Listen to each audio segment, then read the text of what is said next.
So this is the first meeting for In Media Veritas, a new intellectual venture in which I, Josh Cottle, ask various individuals for their opinions and inputs on fields of their expertise. I have with me today Professor Lino Graglia, who is a constitutional law professor here at the University of Texas School of Law. Professor, could you introduce a little bit about yourself? How long have you been doing common law here at UT? I've been teaching here now since 1966. I actually graduated Columbia Law School in ancient times, 1954. And I actually taught practice law for 12 years, which is somewhat unusual today for law professors to practice that long. But I practiced for 12 years with the Department of Justice and with big corporate firms until I came into teaching here in 1966, which means I've been here about 48 years. So quite a long tenure. When you were at the DOJ, is that kind of where you got a lot of the starting notions for the antitrust course that you teach here too? Was a lot of your work with DOJ on antitrust and Sherman Act issues? No, they were not. The Department of Justice has an antitrust division where I chose not to be, because the antitrust division for a lawyer there tends to put you on some giant case that you work on with documents for a long period. It's not the most promising work for a young associate. So I was in the civil division, which has a much wider variety of interesting cases. And it's always interesting, I find, when an individual who's so staunchly pro-individual rights, pro-rights of the community, has a career that begins with the government, which tends to regulate those behaviors that you then kind of developed a pretty critical view on as you worked on your constitutional jurisprudence.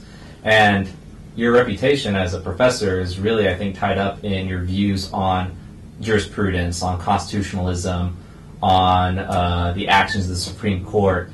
I remember when I took your class, it was a great class to take you to learn on common law because you were so realist about the opinions of the Supreme Court and the formulation of constitutional law. And so a lot of, I think, what we're going to talk to you today about concerns the development of your jurisprudence in a few sectors. And can you kind of tell me how you came to your position in originalism, in textualism, and your approach to constitutional interpretation generally, from when you began law school at Columbia and ended up here at UT and have developed that theory for the past, almost 5 decades? Well, I've taken that position because it seems to me to be the correct one, the logical one. My position on constitutional law is quite similar to that of Robert Bork, well-known Judge Bork, to whom I was close personally and professionally.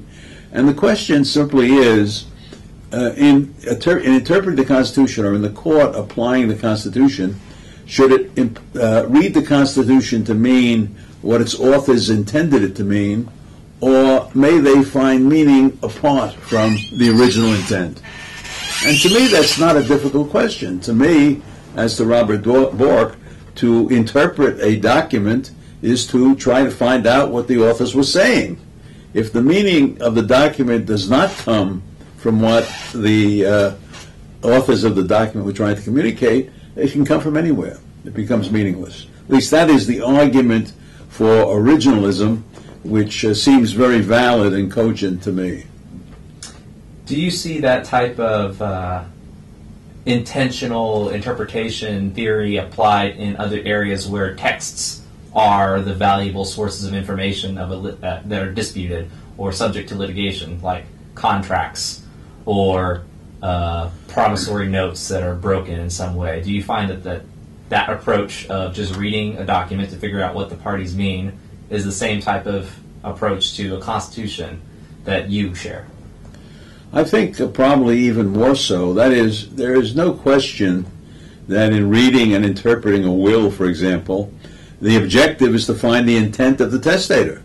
There's no issue about that. So what does this mean? We have to read this. We say, well, we have to. What do we mean when we say what we mean? We're trying to figure out what the writer of the will meant. That's all. Or when you're interpreting a contract, what does a contract mean? You try to figure out what it meant to the parties, what they meant to do. That's the source of meaning in written material is the intention of the writer. except for human intent behind these marks or in speech sounds, they're just marks or sounds. It's human intent that gives them meaning. And once you depart from intent, you give yourself a very wide discretion to make of it what you want. But it becomes quite false. You say, now I'm creating a right to an individual right to own a gun because the Constitution gives you that right. Well, that's to a large extent that's not the case. That is, it's not the Constitution that is deciding these issues. Okay, so what is deciding these issues?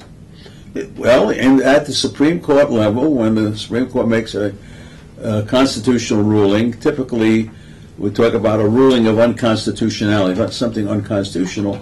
It is almost entirely and purely a matter of personal policy judgment. That's all that decides it, because there's nothing else.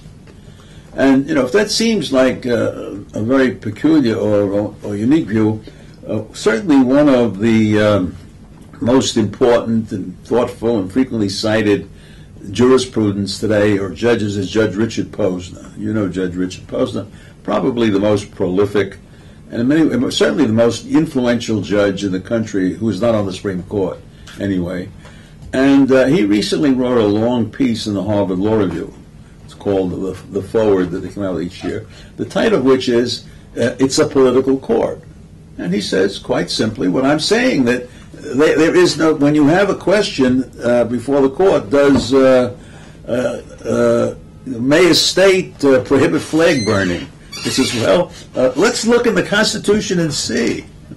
That's not going to help you. You can look at the Constitution, but you're not going to see. There is no choice but to make a policy judgment. At least you're not going to get any information from the Constitution. So if there's no choice but a policy judgment in trying to determine the constitutionality of an action, you seem to suggest, and I believe you explicitly state this in a couple of papers, that the Constitution has nothing to do with it. So really, juristical interpretations of the Constitution are all nonsense and inapplicable to a given law. It is not, what I'm saying, it is not the Constitution which is determining the decision.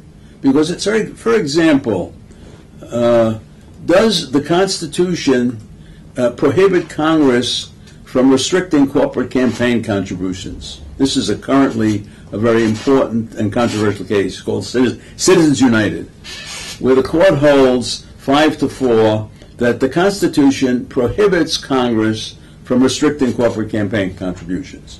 Now, notice first of all that the decision was 5-4. Now, do 4 of those justices not know how to read the Constitution? They're both presumably equally literate and knowledgeable about constitutional law.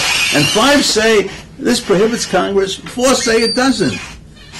It sort of raises some suspicion that it's not really the Constitution at all, but which side these two are on. Now, it also happens, not coincidentally, I think, that this 5-4 decision, which is quite common in splits, always the same 5-4 very often, and it's along ideological lines.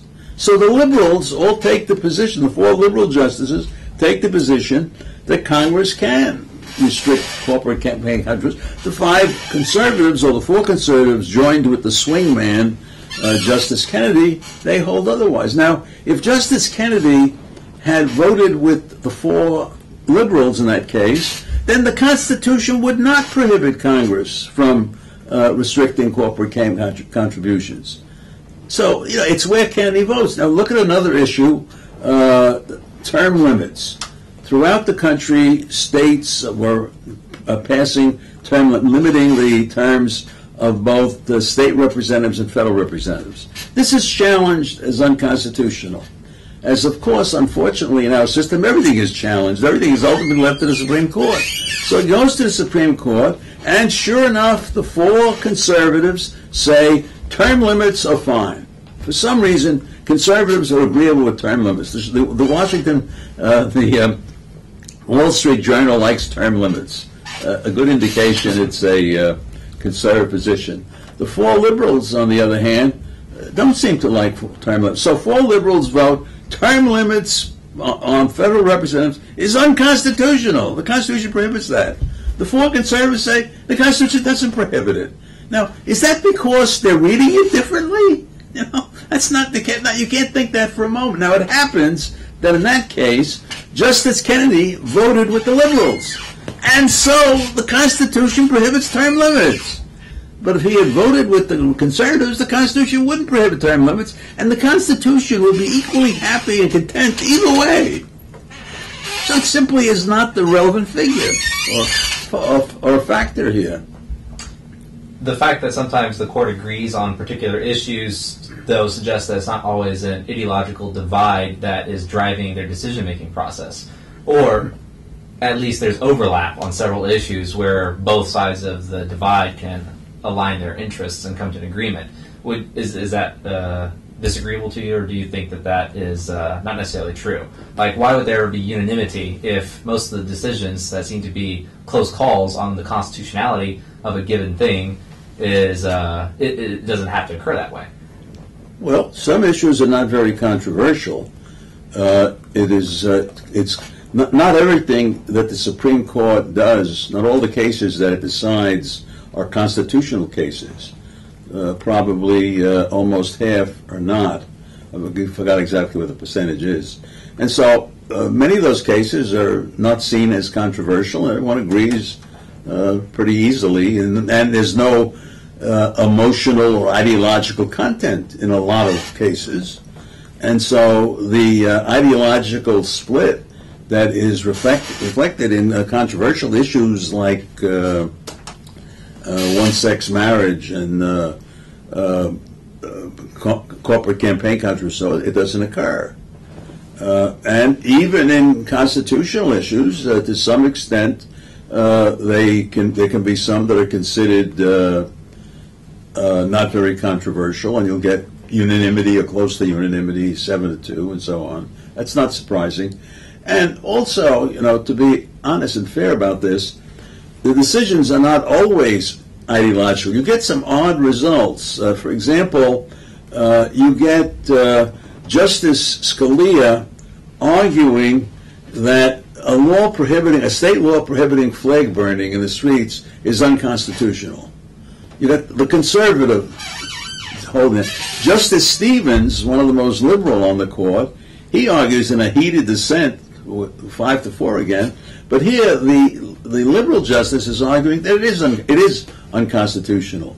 In other words, each of those justices seems to be going against their ideology in that case, as they do in some other cases. In the vast majority of cases, a large degree of consistency, 5-4 or 4-4, very predictably, with the result turning on the swing vote on Kennedy, who is largely conservative, rather conservative, but much less dependably so than the other four. So to a very large extent, our basic rights and positions in this country depends on Kennedy votes. We have a right, an individual right to own a gun, so that the amount of gun control that New York or Chicago or Washington can impose is limited, because Kennedy voted with the conservatives on that one. We don't have, the states don't have the right to have term limits on federal representatives because Kennedy voted with the liberals on that one. How he votes determines these very basic social issues. There's a country of 330 million people, and some of the most basic issues of social policy depend on how Kennedy votes. How do you think it came to be this way? I remember in your class, the first thing that you teach us about is the development of the Marbury versus Madison power of judicial review. And in your symposium to the Philadelphia Federalist Society back in 2010, you said that the Constitution has very little to do with constitutional law, and that this has been the case since Marbury. And in Marbury, what happened was the court created a statute to hold in violation some type of a constitutional prohibition which did not, before that point in time, exist. Could you kind of expand on that statement a little bit for the audience?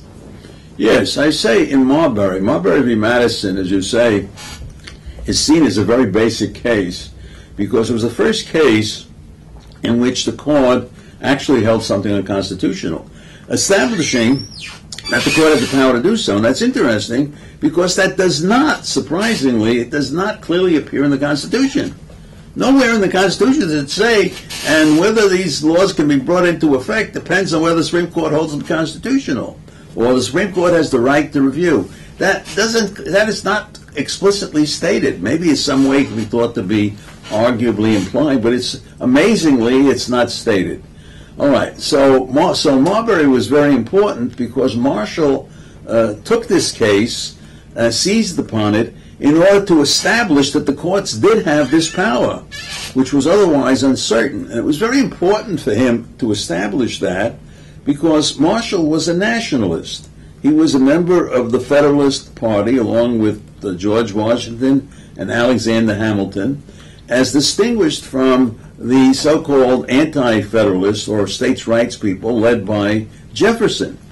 And the Federalists won the first two elections, with Washington being elected, of course, and then John Adams. But Jeffersonians, the anti-Federalists, won the third. Jefferson was elected, and the Federalists lost Congress, the presidency, both houses, and it looked like the Federalists were simply out of power. And their only hope for holding on to power was to control the Supreme Court, because the Supreme Court is not subject to popular vote. See, where it was popular vote, they elected Jefferson president, they elected anti-Federalists in both houses. But the Supreme Court is not subject to popular vote, of course. And before John Adams left office and Jefferson was to take place, Adams appointed Marshall, who had been his Secretary of State, fellow politician, Federalist, appointed him Chief Justice. And what the court does in Marbury is it gives power to the court. The court gets the power to play an important policy role, which it had lost in the political process. So the case was very important, and Marshall used it to establish this power. So first, what was involved? Not to get too much into the details, but the question was, did Congress pass a statute adding to the court's original jurisdiction? You know that original jurisdiction means that the case can be started in that court. As opposed to appellate jurisdiction, the case is started in a lower court and then comes to the Supreme Court on appeal. The Supreme Court has very little original jurisdiction. The Constitution gives it original jurisdiction in very few matters. Most of its jurisdiction, most of the cases here, are appeals from lower courts. Okay, so the first question was, did this federal statute add to the court's original jurisdiction? And Marshall said it did, although the statute doesn't say a word about original jurisdiction. It simply does not. He took a section of the statute, the Section 13 of the 1789 Judiciary Act, and said that Section 13 adds to the court's original jurisdiction, when to most people reading it, it does not. Now, why did he do that? He did that so he could then call it unconstitutional and establish this power. Well, now, how could he call it unconstitutional? What in the Constitution says that Congress can't add to the original jurisdiction if that's what it did? And the answer is there's nothing in the Constitution that says that. You know, and he says so himself. He says, well, you know, it's not exactly the Constitution, but I have to, by a process of negative implication, this is what it must mean. And that's not so at all. It's illogical. Philosopher Morris Raphael Cohen wrote a long piece about how completely illogical that was, and how that wouldn't stand up for a moment in any requirement of logic. Totally made up, totally illogical at the very beginning. And this enabled him to do wonderful things. It enabled him, one, he says, so I'm holding this unconstitutional. See, we've established that. And two, the result of the case was a suit essentially against President Jefferson. Madison lost an appointment. And the result of what Marshall did was that Jefferson won, which meant that the president wasn't in a position to say, you know, Marshall, that's all wrong, and we're going to ignore it. But he won. It was really, really very, very clever. Sophisticated politicking right there. You bet. But that's been said by many observers, right? What prevented anyone from going back after the Anti-Federalists had been established in the political dominion and saying, okay, guys, that's just crazy. We're not going to let you keep on doing this judicial review nonsense. What political establishment, like, what kind of momentum built out of that just has entrenched itself to the day now, as you say? Well, it just was never challenged. First of all, it wasn't very important. The court did not hold another federal statute unconstitutional for 50 more years, if you can believe it. And the next statute it held unconstitutional was in the Dred Scott case, in which it held that Congress could not prohibit the extension of slavery. That's unconstitutional. Well, that's nothing in the Constitution says Congress couldn't do that. It was purely made up, and it helped, everybody agrees, to bring on the Civil War. So if judicial review was a good idea, that case seemed to be otherwise. They held that the attempt to limit the extension of slavery, which was the immediate cause of what Lincoln was opposing, was permitting the extension of slavery, the court held it was unconstitutional. Divided, of course. And you know what the Constitution said that? Nothing. That's fascinating. I've been reading this Australian war correspondent from the 60s and 40s and 60s named Alan Moorhead, and he wrote 2 books on Nile exploration, the White Nile and the Blue Nile. They're just great books. Yes. And a lot of his discussion in the Nile exploration times is that in the 1830s to 1870s, the outlawing and abolition of slavery was just left and right happening all over Europe and Turkey and the Egyptian area. A lot of political pressure on Egypt to help crush the Arab slave trade out of Zanzibar across the Congo to the Atlantic.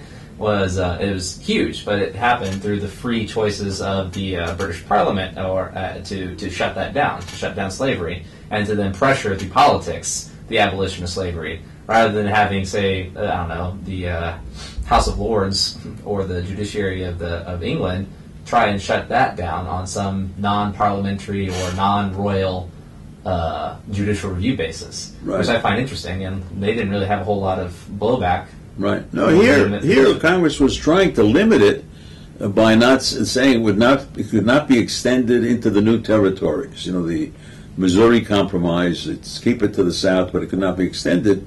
And the Supreme Court of unconstitutional, wiping out that compromise, that hard-fought political compromise, making the Civil War more likely to take place. Very unhappy result of this judicial power. I often feel that that should have been enough to demonstrate to the country that judicial review is not a good idea. That allowing the Supreme Court justices to have the last word on what is permissible policy is really not an improvement on democracy. So, how do a lot of commentators, like in your peerage, like other constitutional scholars, view the impacts of the Marbury decision, or do they view it as negatively as you do? Is there a lot of agreement with this critical perspective, or do most people dissimulate on it and go with? No, I think that most people who look at Marbury realize that it was largely made up. It was perfectly clear that the statute does not seem to require adding original jurisdiction, and the Constitution doesn't prohibit adding it anyway. And I think most common law profs who look at it, they're not very inclined to criticize Marbury. That's the beginning of common law. But if you are, certainly one of the leading important common law profs is William Van Alstyne, who was at Duke. And he wrote a long article on Marbury, which he just says everything I say. And I think even around here they have to agree that, yes, it was a pretty slick political job. Famous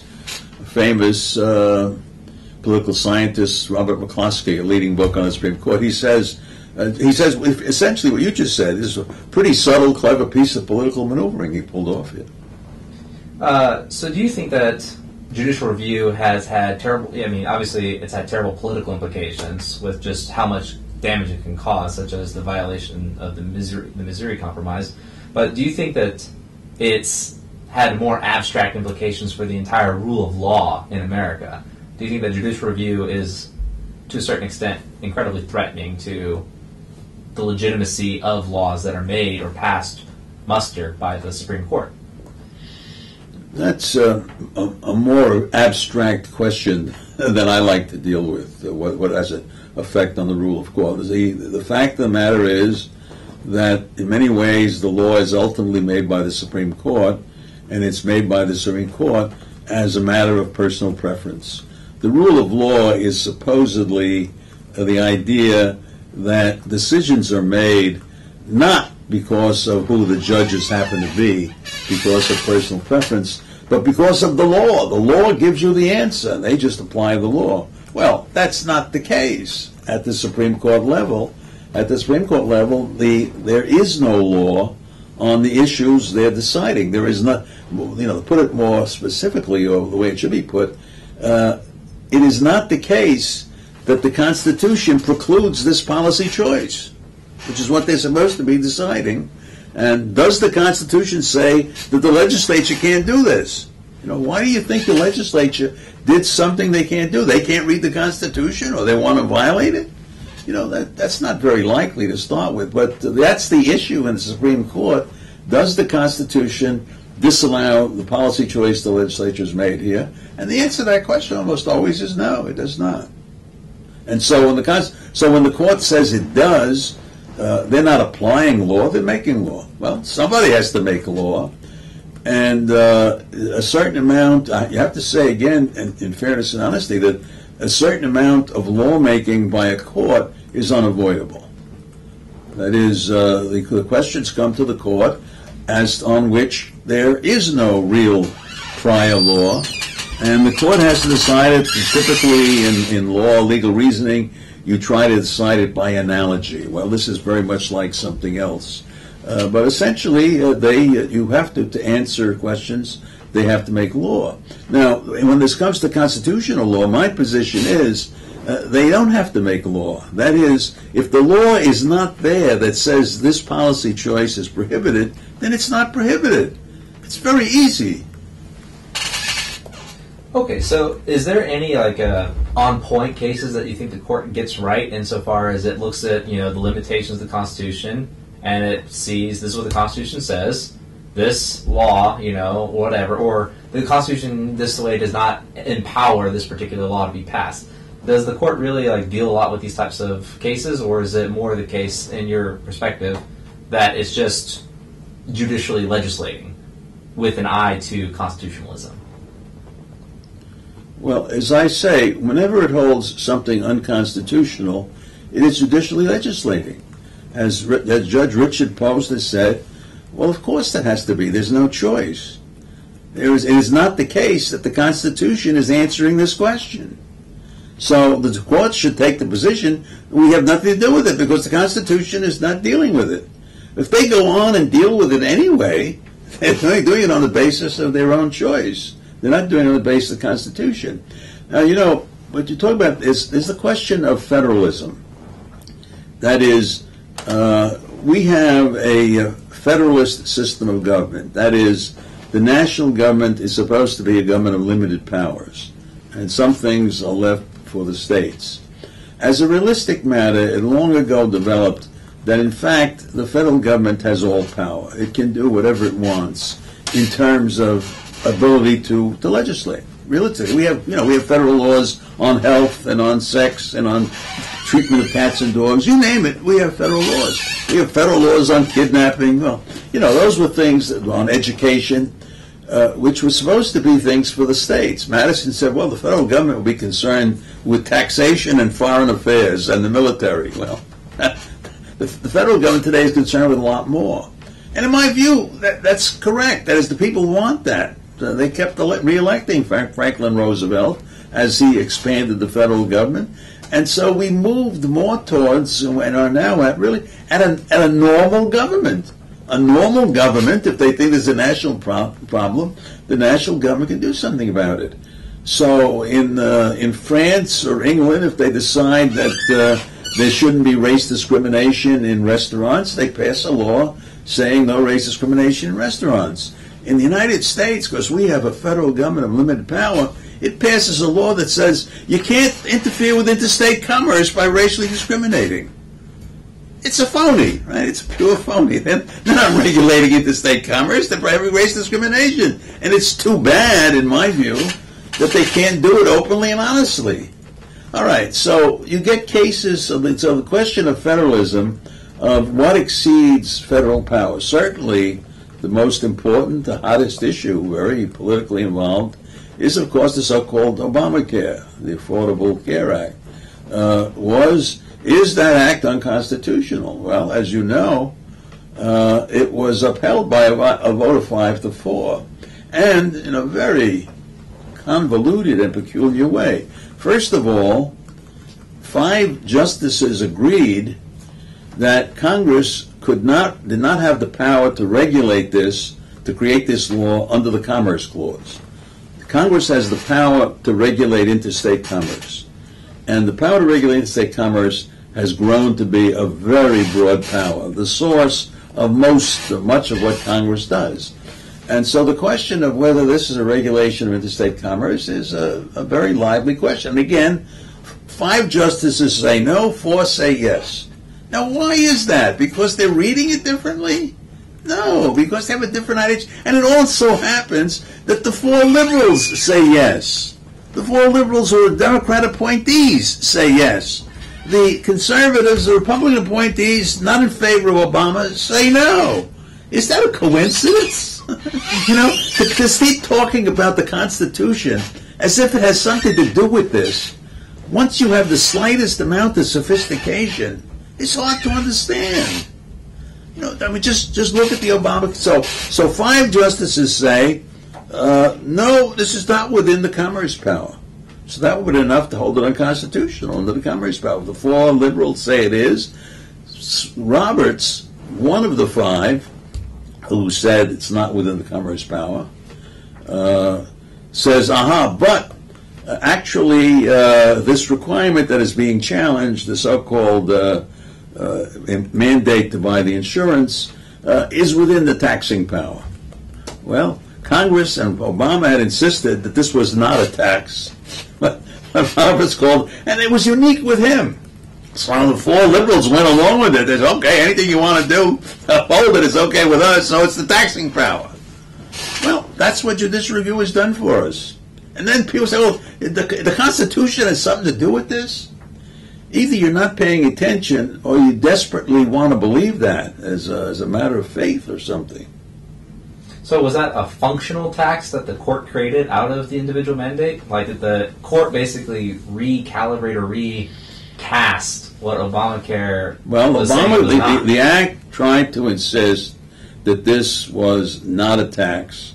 It was a penalty for failure to make some contribution to do what you're supposed to do. It was a penalty, not a tax, and it was a big political issue that the president kept saying the Act does not raise taxes in any way. But Roberts, after holding it's not within the Commerce Clause, going along with the other conservatives that it can't be upheld under the Commerce Clause, he comes up with, but this penalty actually really is a tax. Even though they say it's not, and it purports not to be, it really is a tax. And Congress can tax, including this tax. And that's what he did. Now, you know, he got a lot of criticism, of course. I mean, the conservatives, the right, is so enormously opposed to Obamacare, so they were eagerly hoping the court holds it unconstitutional, which, again, I think is an unfortunate situation. In my view, the president fought for this. You know, I'm a Republican. I'm not a supporter of the Democrats or Obama, but it was the president's signature accomplishment. They fought for it through the political process, and they got it. And then should it be killed by these 5 justices? It doesn't seem to me that that's an improvement on democracy. And you might say the only real issue about judicial review is it a case, if you lead certain basic questions of domestic social policy to be decided by majority vote of 9 lawyers, unelected and unremovable, is that an improvement on democracy? That's the only issue. And I'm guessing that you feel the negative on that one. You're guessing correct. That's what I'm telling you. Why is it so difficult for these jurists to kind of develop a coherent constitutionalism? You know, is it because of the political ramifications that come from the appointment process? Is it because maybe they had coffee that morning when they went to the bench? Like, what do you think is the problem that leads to something like, I don't know, the brown and the green split on constitutionalism? You know, like, well, where I believe it was Brown that said no racial discrimination is allowed. That's enshrined in the 1964 Civil Rights Act. And in green, they kind of come along and say, actually, a little bit of discrimination is okay when it's against races that we really want to disenfranchise to a certain extent, you know. And then that kind of sets up this weird body of constitutional law, statutory law involving race discrimination, civil rights theory, and all this hullabaloo that's just loaded the law journals for the past 10,000 years, it feels like. Is there just like something fundamentally wrong with the juristic process that leads to all this chaos?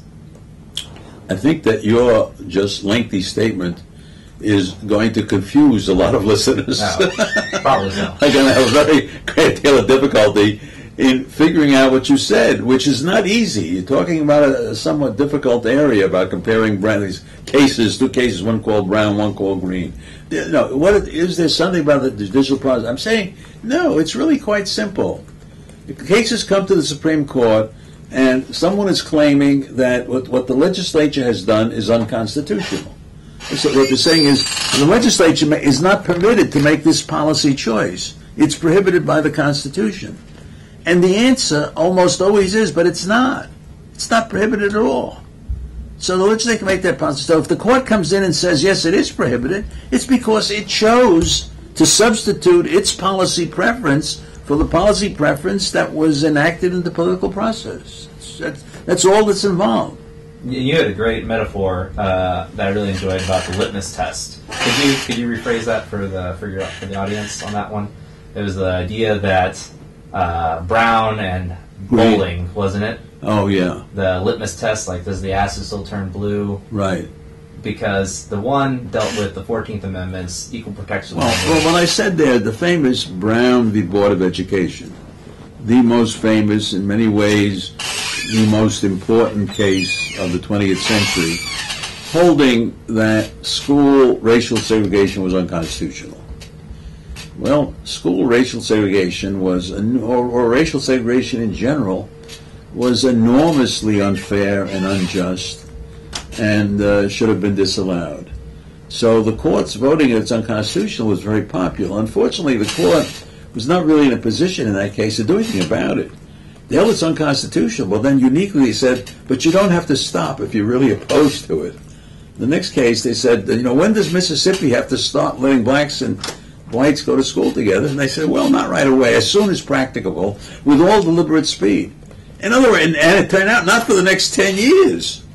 It didn't happen until, in fact, Congress passed the 1964 Civil Rights Act. And that ended school segregation almost immediately. What I was saying, so the court held in the Brown case that school segregation is unconstitutional. Well, why? What in the Constitution prohibits it? It's the Equal Protection Clause in the 14th Amendment. It denies blacks. So you see, that's why it's unconstitutional, because the Constitution says you can't have school segregation in the Equal Protection Clause, which is simply not so. The Equal Protection Clause was there since the act was, the 14th Amendment was enacted in 1868. This is 1964. And the court had held in the meanwhile that it's not unconstitutional. And the Constitution hadn't changed. So how come it got how come the Equal Protection Clause prohibited it now, but not before? Well, because it didn't. Because it was simply the view of the justices. Well, what would indicate that? Well, so it's the Equal Protection Clause. And I say, well, if the Equal Protection Clause is what gave us the Brown result, then presumably if we didn't have the Equal Protection Clause, we wouldn't have the Brown result. I say, analogize it to a scientific experiment. You say, what is causing this liquid to turn blue? Well, it's chemical X that's doing it. It says, well, let's run it again without chemical X, and it still turned blue. She says, well, it's not chemical X. Right? Well, what caused segregation to be unconstitutional as to the states? The Equal Protection Clause. Well, what if you could run it again without the Equal Protection Clause and see what happened? So the next case, Bowling v. Sharp, involves segregation in the District of Columbia, where, as a matter of law, the Equal Protection Clause does not apply. It's the 14th Amendment, which applies only to states. The Equal Protection Clause is no longer present, and it's still unconstitutional. So how could you say it was the Equal Protection Clause? As I recall, that was Warren said it was the Due Process Clause this time around. So, yes, the Due Process Clause of the Fifth Amendment, enacted in 1791 in a constitution protecting slavery, was disallowing school segregation. I mean, this is all such a joke that sensible people really shouldn't talk about it as they do. I think that's pretty funny. That's that historical factor that really just kind of frames the whole conversation. So I think that question, and I think you raise that as people make this red herring argument a lot, like, why should we be ruled by the dead hand of the past? And you say, well, that's not really an argument about, my interpretation or, this more conservative approach to the Constitution, but more of an approach to the fact that we're ruled by a Constitution at all. And right. I like that distinction because I think a lot of people lose it. And a lot of people like to discuss problems like, well, we have new politics now, we have new people now, new immigration laws, new love styles, hippies, and all this other stuff has now hit us in the 60s, so we got to change our laws accordingly. But you would say that isn't really constitutional legislation there. That is just more policy choice making based on the changing attitudes of the American people. And that's being reflected up to the Supreme Court bench. And the Supreme Court bench is making these new rules based on what types of society that they would like to see, populate the American land. Is that fair? I don't know. It's a much more complicated statement than I would make. The only statement I'm making is that the question for the Supreme Court, when someone says something is unconstitutional, the question is it? Does the Constitution, in fact, properly read and understood, preclude this policy choice? And the answer is it doesn't. That's the question of constitutional law. Now, times change, laws change, and so on. That's what you have legislatures for. And if you needed a constitutional change, we have supposedly an amendment process. But we don't really need a constitutional change. The Constitution is a very short document. The framers were wise enough not to think they could decide questions in the future. So why would we want to decide any policy question today? He says, the question is, should you have gun controls? The only thing to do, you want to study the Second Amendment. That's 200 years ago and see what people thought. What kind of a way would that be to settle a question today? They're trying to discover what somebody thought about something 200 years ago. So my point is, yes, ruled by the dead hand of the past is an objection to constitutionalism. And I think constitutionalism, generally, is not a very good idea. That is, it is imposing the views of the past on today. It's undemocratic. Now, maybe in some circumstances, some reasons, a case can be made for it, but it ought not to be favored, or it ought to require some good reason why we should decide a contemporary controversial social issue by reference to what people thought in the past, rather than what people think today, who know about today and all the differences made today. And earlier you mentioned that it's important to understand the intent of what the framers were drafting in the first place, though, but not to necessarily make a decision about how we should be making our laws based on what if you're trying to read the Constitution, that means trying to figure out what they understood it to mean. The source of meaning is human intent. Words are a vehicle for human beings to communicate a message. To try to write is to try to communicate the message. To read is to try to get the message. To say that you read it as original intent is to say there's a difference between reading and writing. Reading is trying to figure out what somebody else has said. Writing is saying it yourself. And if you're going to have a constitution, I think constitutional restrictions, as I say, should be minimal. They generally should not be favored. I mean, we had this huge battle about whether Obama was really born in Kenya, right? The birthers. Who cares? Well, why should we care? What do I care that he was born? Would it be better or worse? if he was born in Kenya? Not in the slightest. How does that get to be a problem? Well, it's the Constitution. The Constitution says the president has to be born in the United States. Well, I think that's too bad. So Arnold Schwarzenegger can't be president? Jennifer Glenholm of Michigan can't be president? Why? Einstein couldn't be president. Frankfurter couldn't be president. Kissinger can't be president. Because we have this constitutional restriction. What does that say to me? It says the constitutional restriction is a bad idea. We don't need it. And rarely is it a good idea. What do you think is the best way to get people to shift their, legislative beliefs if they're so obsessed with the Constitution? Because, like I was talking to you earlier before we started rolling, about these, the constitutional warriors, like the Posse Comitatus guys, these paper leaners, the guys who are making these paper leans on judges because they don't like them and they're super individualists and they have this bizarro idea of the Constitution as like some UCC extension. These guys are just weird, but they're obsessed with the Constitution as a frozen document that governs everything right now. And these people, while vocal and dangerous to a large extent, because of their infectious beliefs on stupid people, you're saying these people are definitely dumb for what they believe, and other people are definitely dumb for fighting at more elite levels. I'm not saying, I would say dumb, I'm saying they're mistaken.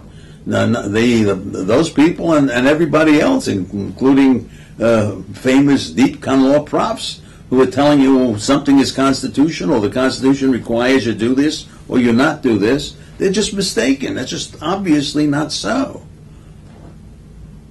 Okay, yeah, I think that sounds like that's definitely a really consistent position. So how do you think people should transition away from this perspective? Like, how do you think the nation or the states, who's the most responsible party and the most capacious party to take us away from this dependency on the Constitution to a dependency on ourselves as populists, as our own lawmakers? Well, that's a question of how to limit the power that the Supreme Court now has. The power it has, in a word, is that it may take any policy issue that it wishes out of the political process and decide it itself.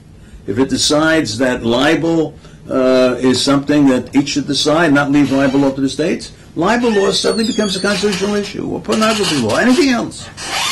They have that power now, and it's accepted, and they do it, no one resists it. Now, how to limit that power is a very difficult question.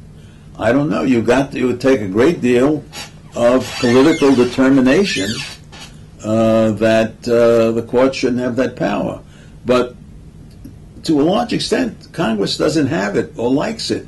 They rejected Bob Bork. Everybody who comes before the court, before Congress for confirmation, Supreme Court appointees, nominees, President Reagan nominated Bob Bork, and Bob Bork believed that the Supreme Court should have a very limited non-interventionist role. As I say, he's quite close to me, or I to him, and he got rejected.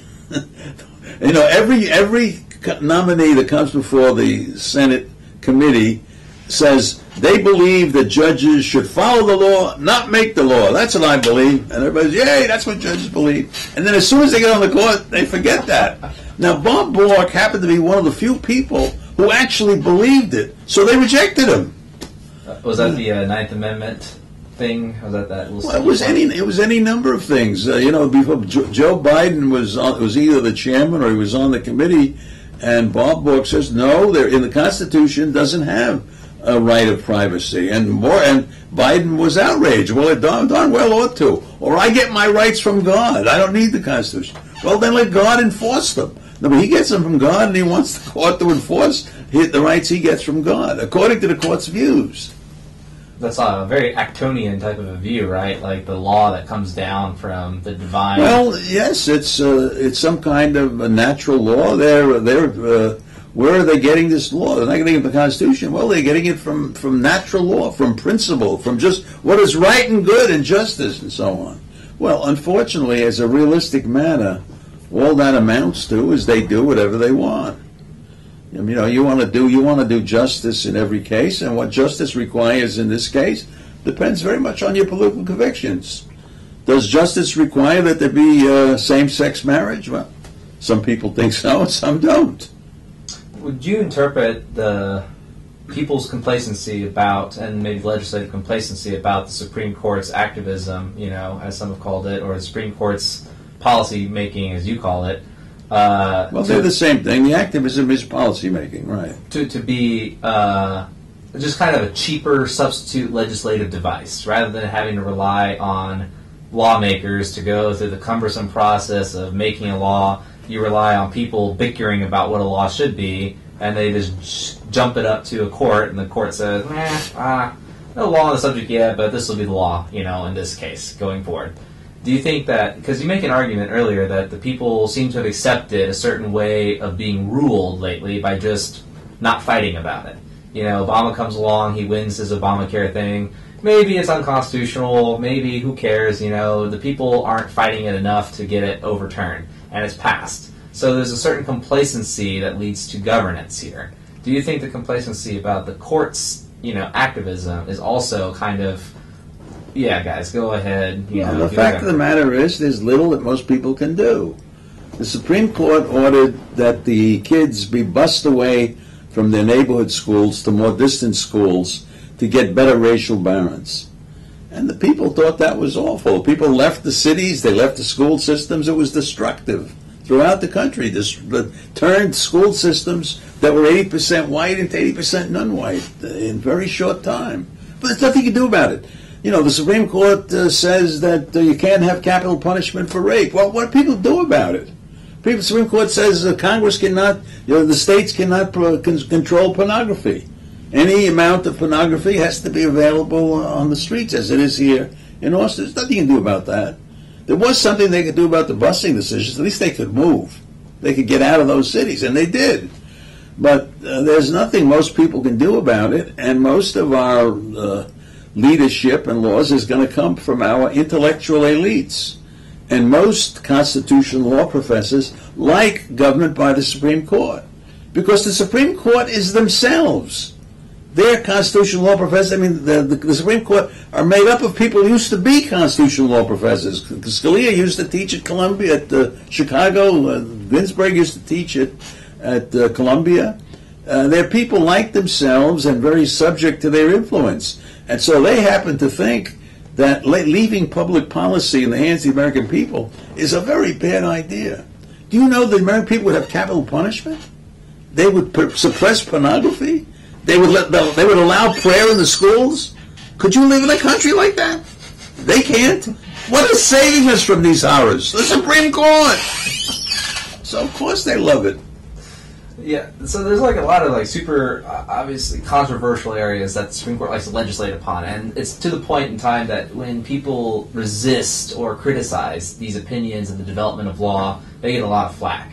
And and as I wrote you earlier, you do a Google search on your name, about the first 5 results that people are going to hit is that at some point in time you criticized UT's admissions policy, and that was back in the 90s, and then you've resumed it with some of your Fisher commentary, and I think that is a really cool topic to really go into because it seems so cohesive with everything else that you believe about the Constitution and about the interpretation of the Constitution, and about your disgust with the policy making from the bench. So it doesn't seem to me that your opinions on the race discrimination body of case law that the court's developed is really all that controversial if people put it into the context of how you've been developing your theories for so long. And I'd like to hear, because since this is one of your most notorious bodies of scholarship, can we kind of discuss a little bit about your scholarship in the race discrimination case law, and maybe why you think that you were just given a hatchet job in the past by a lot of these press publications, where you think that your opinions are still valid, why they're still valid, and why a lot of the criticisms are just really misplaced and kind of baseless, if you feel all that. Well, I think... One second. Let me change tape. Okay. Hold that thought, sorry.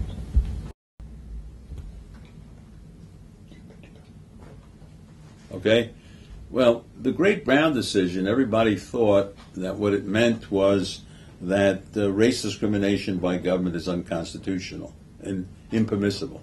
That's certainly what Congress thought when it passed the great 1964 Civil Rights Act, prohibiting race discrimination in schools, in employment, in public accommodations, no race discrimination.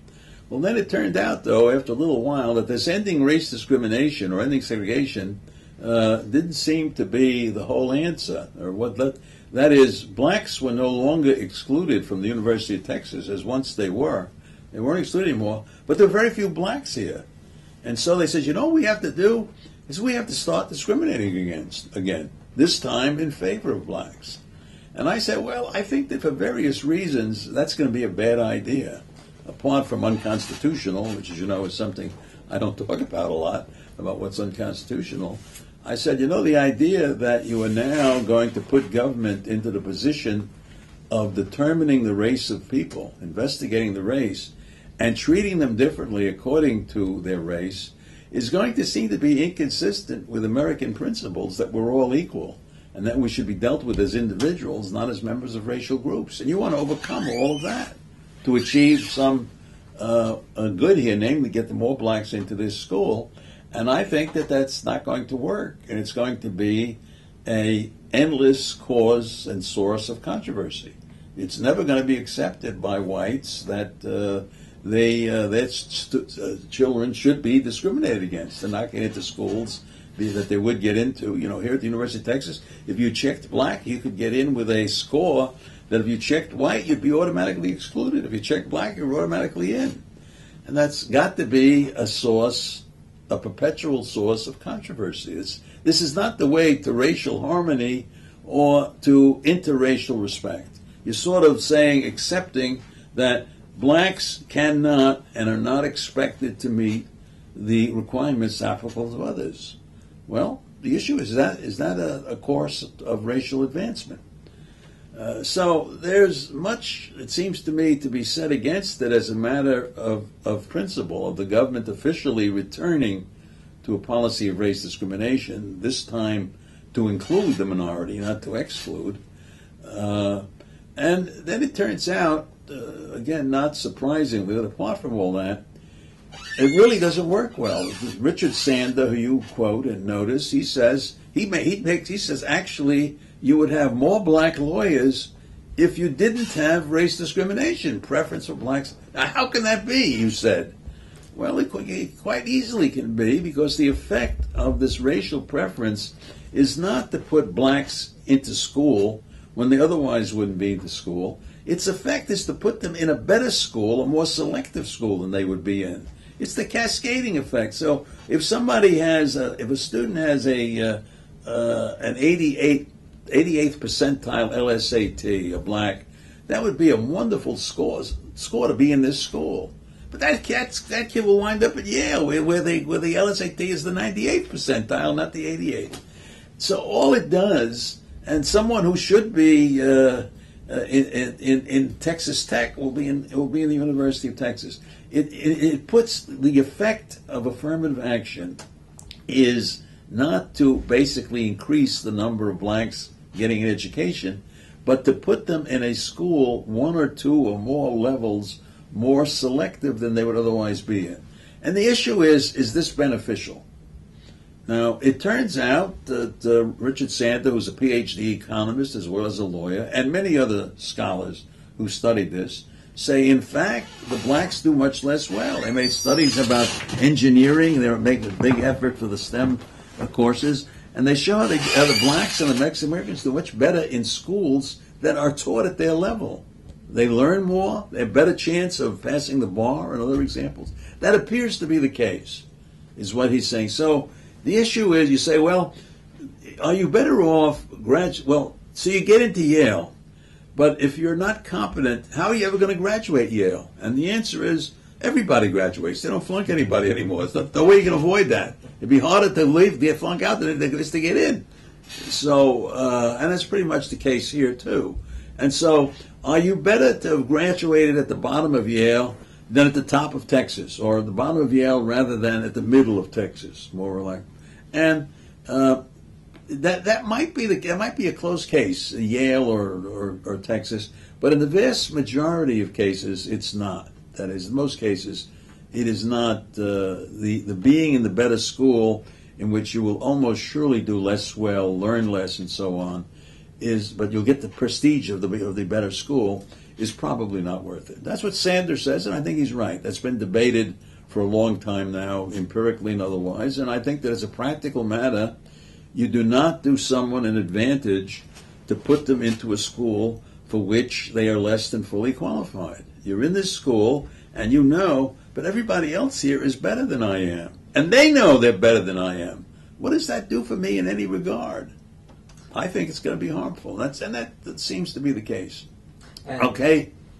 And this idea of yours that, which is not necessarily yours in particular, but is informed by resources and citations, you're saying, there's some reason, who knows why, that some races seem to do competitively worse off in the educational context than, say, a white or an Asian, or say take a white, English-speaking native from America and put him in like a Japanese high-performing school, he's not going to do as well. You're saying that there's definitely a problem with like the context, the racial performance. You can put it very easily. All of our racial problems, I believe, derive from one single and very grim fact, namely that blacks are doing very poorly in American schools. The average black 18-year-old, 17 or 18-year-old 12th grader is performing at the level of the average white 12th grader in English and math. Now that's extraordinary. Can you believe that? 4 years? Is that true? Am I making that up, or is that realistic? Is it controversial? The answer is I don't think it's controversial. It's clearly the case. Well, once you've done that, you've got a more serious problem. Again, this sounds very grim or controversial, but it's a more serious problem for many usual blacks. There are good blacks at the top of everything, but talking on the average, it's a more serious problem to get blacks to get a high school education. If the average 12th grader is performing at the 8th grade level, the question is how to get the 8th grade level up to the 12th grade. So this is the beginning and then the question is, well, why are so few blacks getting into the University of Texas? Well, when you start with this being the case, it's not at all surprising or difficult to understand. And what, if anything, can be done about that? And it seems that your policy choices here is to focus on the disaster or the negative results and to the personal ego, to the social settings of the schools when people who are underqualified to be in a particular setting are, allowed to enter that setting and encouraged to do so, giving even like pittances of scholarships to go. You say that's a real problem. Like, look past just the door opening and see what happens when you go into the door of that college. What I say is, for the government to practice race discrimination is not the course to interracial respect.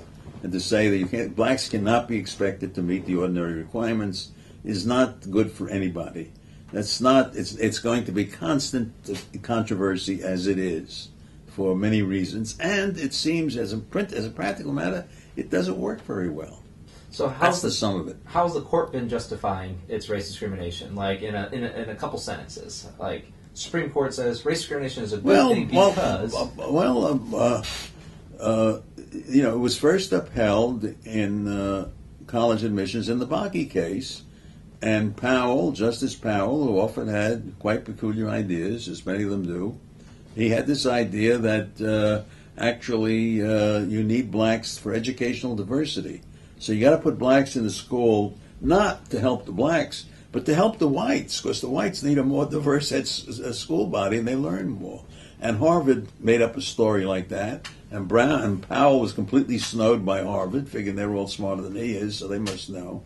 So he buys this diversity idea, which I said no one really believes. Why are you trying to get blacks in the school? Because it improves education. You need diversity.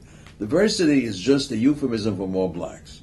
Now, how are you going to improve anybody's education by substituting a few less qualified blacks for more qualified whites and Asians? Is the issue.